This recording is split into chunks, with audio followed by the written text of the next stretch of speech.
tariff war that we have been seeing. We have breaking news coming in with Trump signaling a trade deal that is imminent. Now, that deal could be signed today is what Donald Trump is saying, and that means that, the talks are going as per schedule, as per plan, and this is Donald Trump there signaling a trade deal that is imminent that could be signed today itself. So a huge announcement that is expected.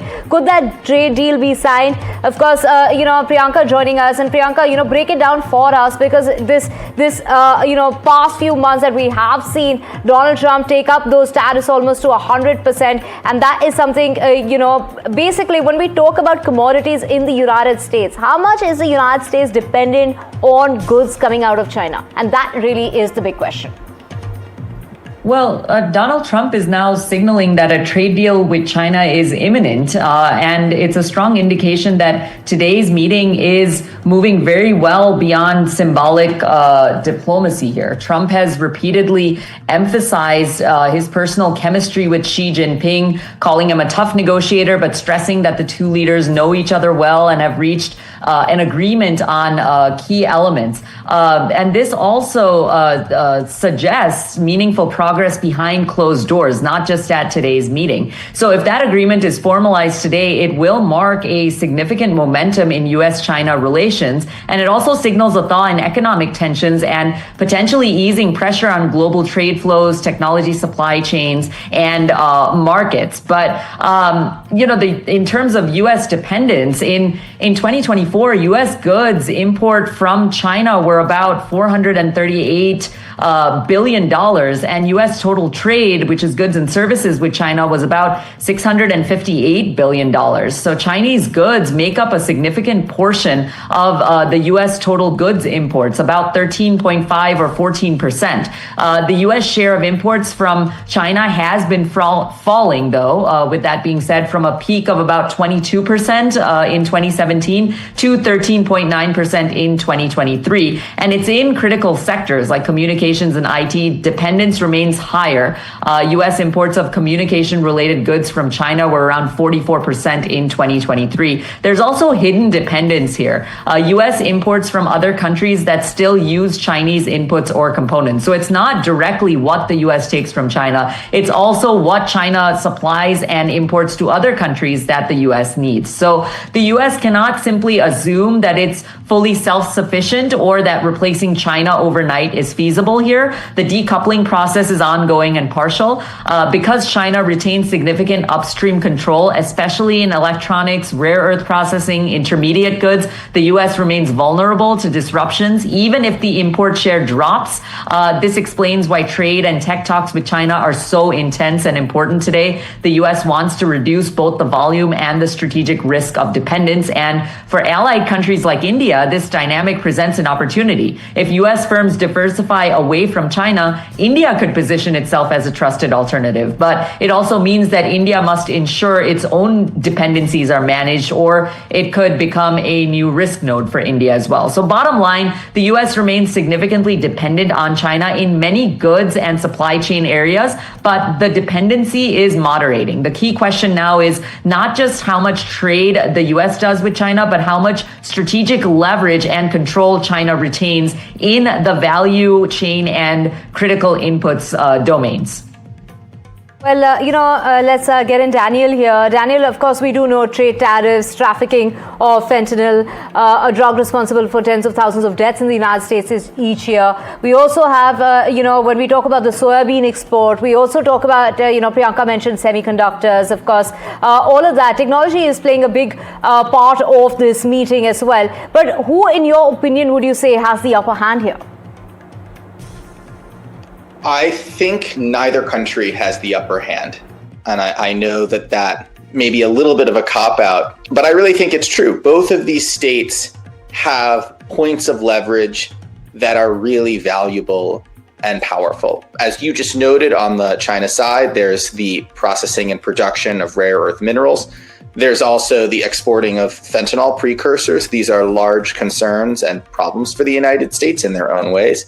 But the United States still has the world's most advanced chips. Its allies produce some of the world's most advanced chip equipment in terms of making and production of chips. And the United States is an enormous market for Chinese goods. So I think both of these countries and both of these governments have real points of leverage. And I think that's actually probably one of the reasons why Trump has backed off a little bit from tariffs when it comes to China. It's because this is a country where the American economy is much more evenly matched than it is with some of the other countries where he's been slapping and firing tariffs on. So I think it's really hard to say what that means in terms of where the negotiations are going to go. I'm not entirely sure. My guess is we will see some sort of partial deal as both these countries recognize that there is still something to be gained from the two having commerce with each other. But again, I think the structural forces that are pitting them in competition are very powerful.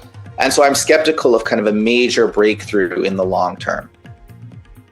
Right. Priyanka, how strong are their negotiating, positions when we talk about the power between the two leaders? And of course, we do know that Trump always wants his way, but he has to offer a lot more this time around. And it's going to be very different from the meetings that he's had in the past, say with Prime Minister Modi or with Putin or with, say, the Ukrainian leader as well. Well, Trump always wants his way, but let's not forget Xi always wants his way too. And he does a lot of underhanded things that nobody in the world likes. But I think, unlike Daniel, I'm going to take a stand here. In the immediate moment, I'm going to say that the United States does have the upper hand, particularly heading into these talks. And why I say that is, number one, economic pressure. The U.S. economy is slowing, but it is far more resilient than China's today, which is facing a real estate crisis. It's facing youth unemployment, capital flight, slowing exports. So Beijing needs market confidence and stability more urgently than the United States does. Number two is the tech chokehold. America controls the global semiconductor ecosystem, design, architecture, cutting edge fabrication tools. China cannot leapfrog this in the short term. Washington's export controls remain one of the most powerful economic levers in the world. Number three is strategic coalitions. The U.S. has a strong alliance network. Japan, South Korea, where the talks are being held, the EU, Australia, and India via the Quad. China has economic partners, but not deep strategic allies. So diplomatically, the U.S. has a broader support base and greater ability to build pressure coalitions. And four, of course, is the narrative advantage. In global diplomacy, China wants to appear stable, rational, and open, especially as Xi pursues long-term goals. Trump is projecting warmth and optimism, but Trump projecting that here is very strategic because it puts Beijing on the back foot publicly if talks stall. So where China holds counter leverage to, that also isn't trivial. We have to look at that as well.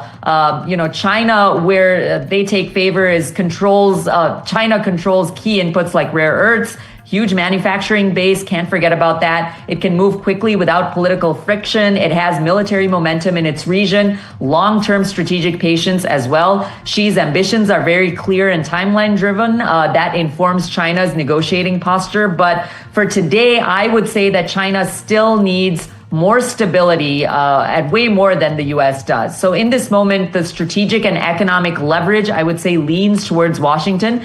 But this, as Daniel said, is not a one-sided equation. China plays the long-term game, and today's cooperation sits atop I would say, deep and enduring rivalry. Both know what's at stake, and neither wants to look like they walked away weaker.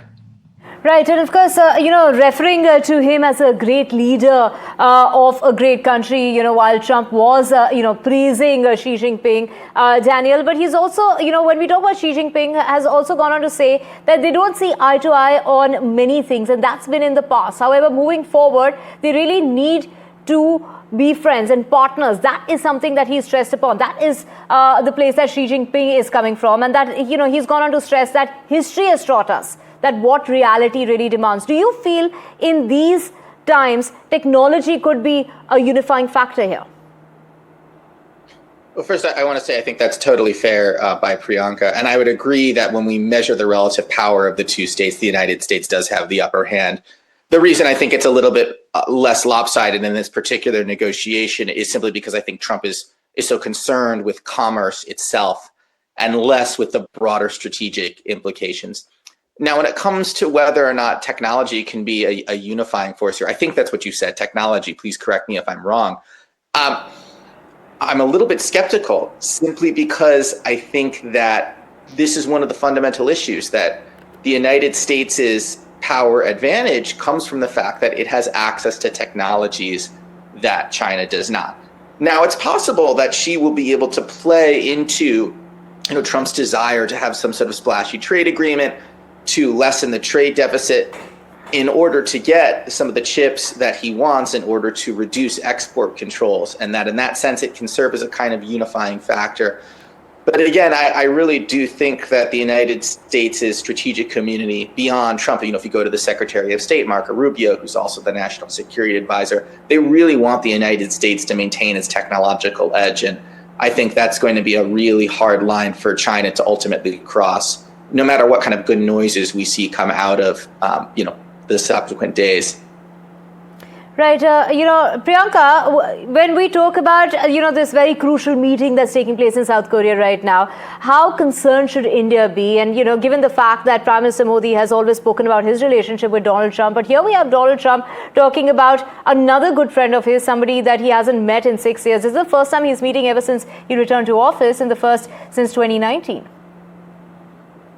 India shouldn't be alarmed by this meeting, but it should be alert and strategic. If today's meeting produces a more cooperative U.S.-China tone, India loses some of the geopolitical advantage that it has that came when Washington leaned extra hard toward New Delhi as a counterweight to China. So a thaw between the world's two biggest powers always compresses diplomatic space for countries like India, which are also in that space. But this is not, I would say, a reset of strategic competition. It's sort of a tactical cooling off period. The U.S.-China rivalry isn't going anywhere. Both leaders have made that clear. Supply chain diversification, technology security, the Indo-Pacific strategy, these remain in motion, and India remains central to all of them. So for India, this moment is about positioning, not panic, so to say. What India should do now is accelerate the India-U.S. trade track. Don't wait for the U.S. to focus. Don't wait for the U.S. focus to shift. It should also reinforce its value as a trusted manufacturing and tech partner. It should continue strengthening defense and maritime partnerships via the Quad, the Indian Ocean, the Indo-Pacific. India should also stay vigilant on China's military posture, especially along the LAC and in the Indian Ocean. And it should also bolster semiconductor, AI, and supply chain policy to lock into long-term relevance. So India shouldn't see today as a setback, but it should see it definitely as a signal to move faster, especially since both leaders are carrying this warm and friendly tone. Because a U.S.-China handshake doesn't change the long-term power equation, and India's role still remains critical. So the smart response is confidence, not concern, backed by speed and strategy, especially on the U.S.-India trade deal.